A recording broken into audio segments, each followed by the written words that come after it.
Você está ligado na Rede Nacional de Rádio, a maior rede de rádios do país.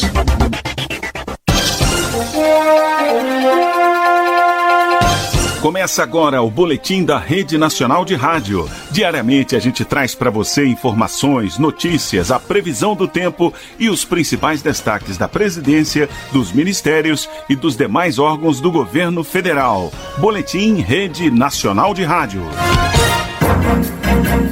As ações do governo federal para o cidadão brasileiro, em destaque com jornalistas da Rede Nacional de Rádio.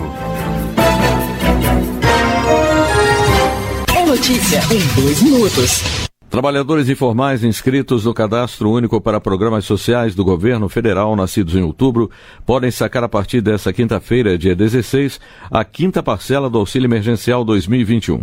O dinheiro foi depositado nas contas Poupança Digitais da Caixa Econômica Federal em 28 de agosto. O calendário de pagamento do auxílio é organizado em ciclos de crédito em conta e de saque em espécie, de acordo com o mês de nascimento. O saque pode ser feito nas agências da Caixa, lotéricas ou nos correspondentes Caixa Aqui. Em caso de dúvida, o usuário pode ligar na Central Telefônica 111 da Caixa, de segunda a domingo, das 7 da manhã às 10 da noite, ou consultar o site auxilio.caixa.gov.br.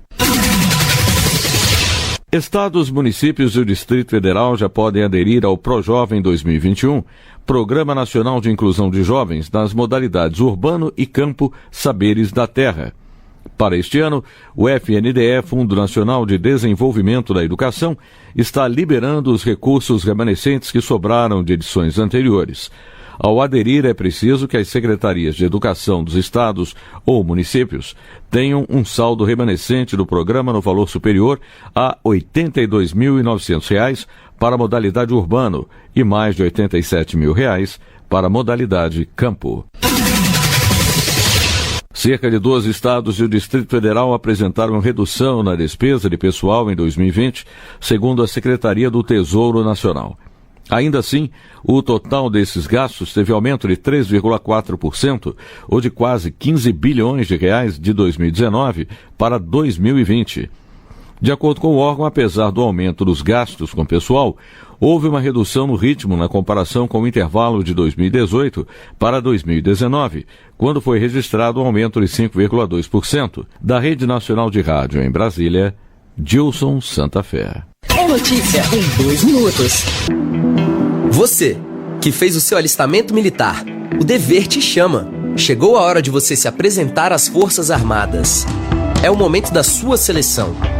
Acesse o site alistamento.eb.mil.br e confira suas informações. Você pode se apresentar do dia 17 de fevereiro até 30 de novembro. É hora de ver você aqui. O dever te chama. Ministério da Defesa, Governo Federal. Novas regras para a importação para o Brasil de imunoglobulina humana que não tem ainda registro no país foram aprovadas pela Anvisa, Agência Nacional de Vigilância Sanitária. A imunoglobulina humana é um derivado do sangue utilizado no tratamento de uma série de doenças, como as inflamatórias e autoimunes. O elemento é retirado do plasma humano para uso em hospitais. Foram estabelecidos requisitos para que autoridades de saúde nacionais, estaduais e municipais possam adquirir o produto de outros países nessas condições. A Anvisa avaliará a documentação a ser apresentada. Os lotes importados terão de ser analisados pelo Instituto Nacional de Controle de Qualidade em Saúde, instituição vinculada à Fiocruz, Fundação Oswaldo Cruz. Outra exigência é que o item tenha sido autorizado por autoridades sanitárias de outros países, reconhecidos pela Anvisa.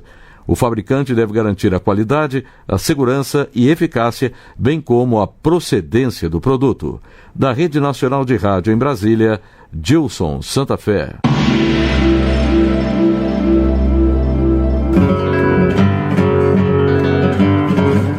Documentar e preservar a história da população. Fornecer informações sobre a gestão dos 3 poderes são algumas das funções do que conhecemos hoje como um arquivo público. Em São Paulo, no século XVIII, a coleta de informações de governo para formar um arquivo teve início em 16 de setembro de 1721. Quando as capitanias de São Paulo e Minas Gerais foram separadas, o governador Rodrigo César de Menezes, que assumiu São Paulo, manifestou a necessidade de ter acesso a informações anteriores sobre a administração da capitania. Atendendo ao pedido do novo governador, o secretário de governo, Gervásio Leite Rebelo, passou a pesquisar e reunir documentos. Inicialmente foi organizado um inventário com regimentos, alvarás e cartas. Em 1749, São Paulo foi reincorporado à capitania do Rio de Janeiro. Essa mudança administrativa fez com que alguns documentos fossem encaminhados para o Rio e para a Praça de Santos. Quando a autonomia paulistana foi restaurada em 1765, o governo voltou a reunir parte do material. Somente em 1892 foi criada a Repartição de Estatística e Arquivo do Estado, para cuidar de toda a documentação da administração pública. Em pleno século XIX, o acervo do Arquivo Público do Estado de São Paulo está entre os maiores do Brasil. Conta com cerca de 25 milhões de documentos textuais, 3 milhões de documentos iconográficos e cartográficos, 45 mil volumes de livros, mais de 6 mil jornais e 2 mil títulos de revistas. O material pode ser consultado por qualquer pessoa. É possível fotografar documentos desde que seja solicitada autorização para uso das imagens. Existe ainda a possibilidade de acessar o repositório digital com documentos, fotografias, periódicos, registros jornalísticos e mapas. História Hoje. Redação Beatriz Evaristo, sonoplastia José Maria Pardal, apresentação Dilson Santa Fé.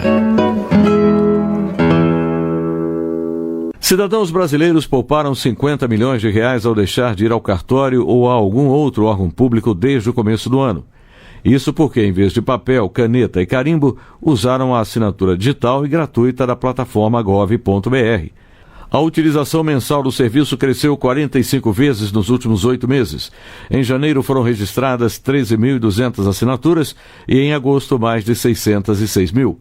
O desempenho crescente no uso da assinatura digital é atribuído especialmente à integração das juntas comerciais ao gov.br, pois é nelas que o cidadão abre e faz alterações nos registros de empresas. Nas últimas semanas, a Junta Comercial de São Paulo, onde funciona o primeiro balcão único do país, começou a utilizar a assinatura do gov.br. Da Rede Nacional de Rádio em Brasília, Dilson Santa Fé. Olá, ouvinte! A captação e o armazenamento da água das chuvas é uma boa forma de enfrentar os problemas causados pela estiagem. Instalar calhas nos telhados e nas coberturas garante água para uso no cultivo e na criação de animais nos períodos secos. Essa água deve ir para um reservatório, que pode ser feito de PVC, lona, alvenaria ou metal. Mas atenção! Para ser usada pelos animais, a água deve ter boa qualidade. Por isso, mantenha limpos os telhados e as calhas e faça sempre a cloração da água. Embrapa, agricultura movida à ciência. Para conscientizar a população para atitudes de prevenção em caso de incêndios próximos a linhas de transmissão de energia, a ANEEL, Agência Nacional de Energia Elétrica, iniciou a campanha Incêndio, ligue para 193. As orientações para a prevenção de incêndio serão divulgadas até outubro em todo o país. Segundo a ANEEL, de maio a outubro, os incêndios estão entre as principais causas de desligamento forçado no sistema de transmissão de energia elétrica. O sistema brasileiro tem hoje mais de 165 mil quilômetros de linhas e 406 mil megavolt-amperes em capacidade de transformação.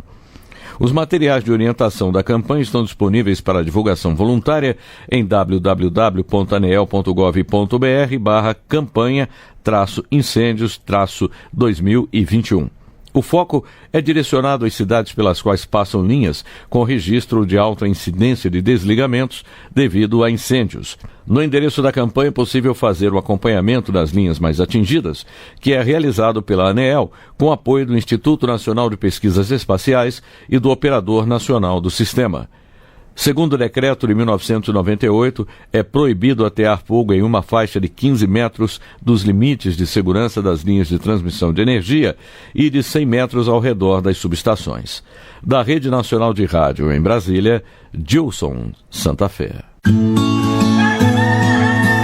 Momento Agro, o Ministério da Agricultura mais perto de você.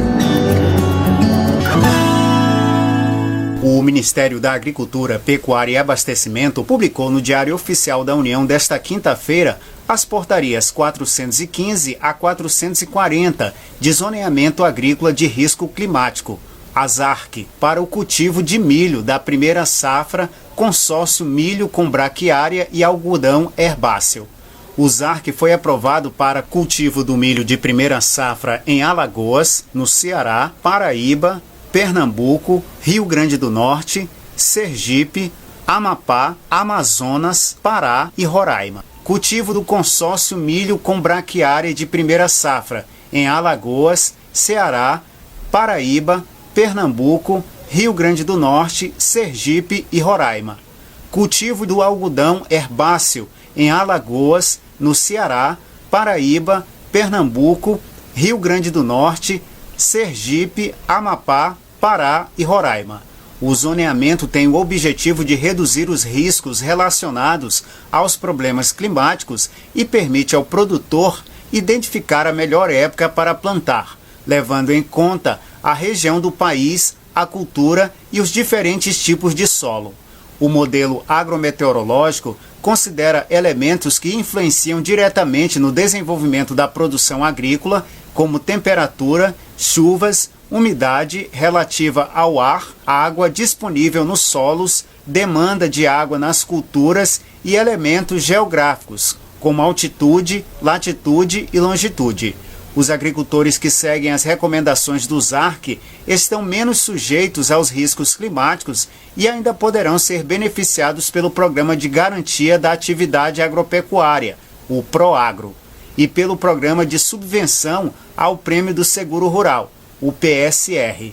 Muitos agentes financeiros só liberam crédito rural para cultivos em áreas zoneadas.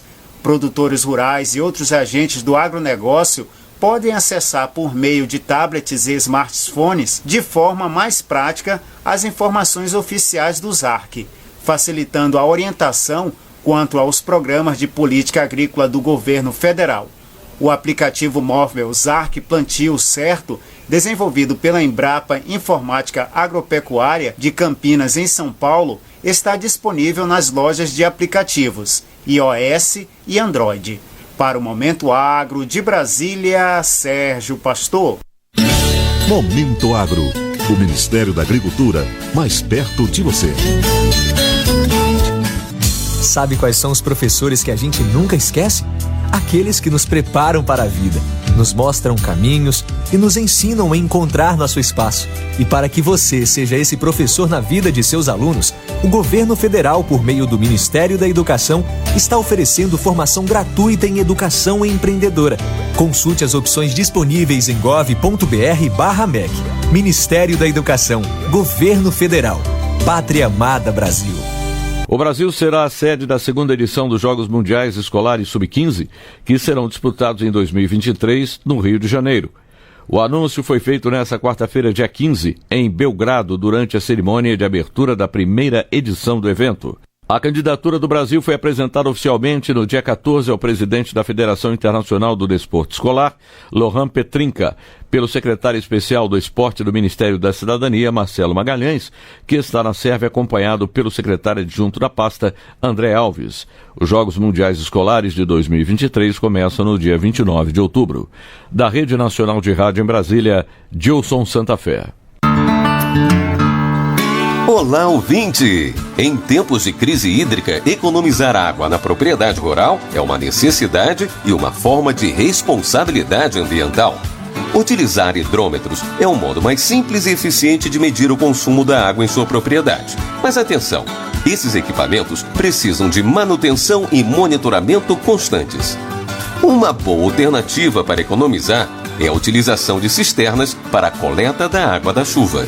Essa água pode servir, por exemplo, para a lavagem do piso da sala de ordenha e a sala de manipulação de alimentos. Embrapa, agricultura movida à ciência. A segunda maior usina termoelétrica do Brasil entra em operação comercial a partir desta quinta-feira, dia 16. A partir da autorização da ANEEL, Agência Nacional de Energia Elétrica, a usina localizada no Porto do Açu, em São João da Barra, no Rio de Janeiro, será movida a gás natural liquefeito. Com capacidade instalada a 1.338 megawatts, a usina contribuirá para garantir o fornecimento de energia elétrica ao Sistema Interligado Nacional. O diretor-geral da ANEEL, André Pepitone, informa que a energia produzida na unidade será agregada ao sistema da região sudeste, a mais castigada com a estiagem dos reservatórios, sendo suficiente para atender 4 milhões de habitantes. No mesmo local, está sendo desenvolvida a termoelétrica Porto do Açu 3, com 1.672 megawatts de capacidade instalada. O empreendimento deve entrar em operação em abril de 2024. O complexo termoelétrico será o maior da América Latina quando as duas termoelétricas estiverem em operação. A construção das duas usinas tem previsão de cerca de 10 bilhões de reais em investimentos. Da Rede Nacional de Rádio, em Brasília, Gilson Santa Fé. Previsão do tempo. Centro-Oeste. A cidade de Campo Grande, capital de Mato Grosso do Sul, tem nesta sexta-feira sol com muitas nuvens e temperatura oscilando entre 21 e 34 graus. Umidade relativa do ar está entre 35% a 75%. Norte.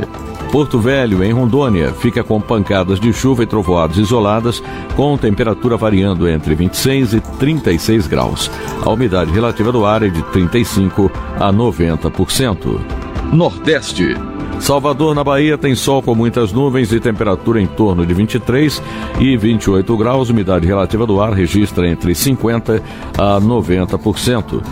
O município de União, no Piauí, comemora aniversário com sol, muitas nuvens e temperatura indicando entre 25 e 38 graus. Umidade relativa do ar é de 20% a 70%.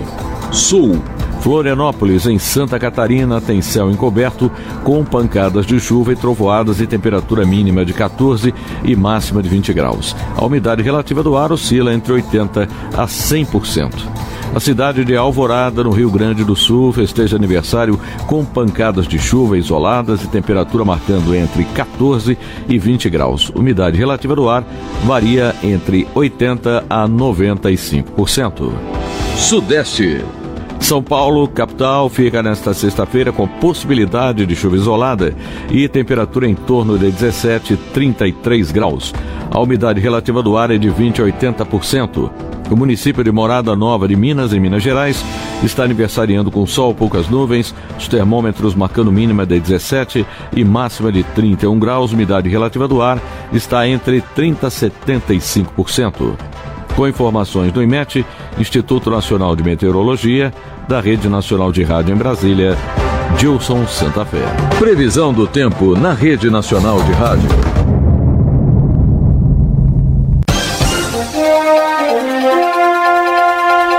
Fica por aqui mais um boletim da Rede Nacional de Rádio. Fique ligado, de segunda a sexta tem boletins em 2 edições. Rede Nacional de Rádio, a maior rede de rádios do país. Você está ligado na Rede Nacional de Rádio, a maior rede de rádios do país.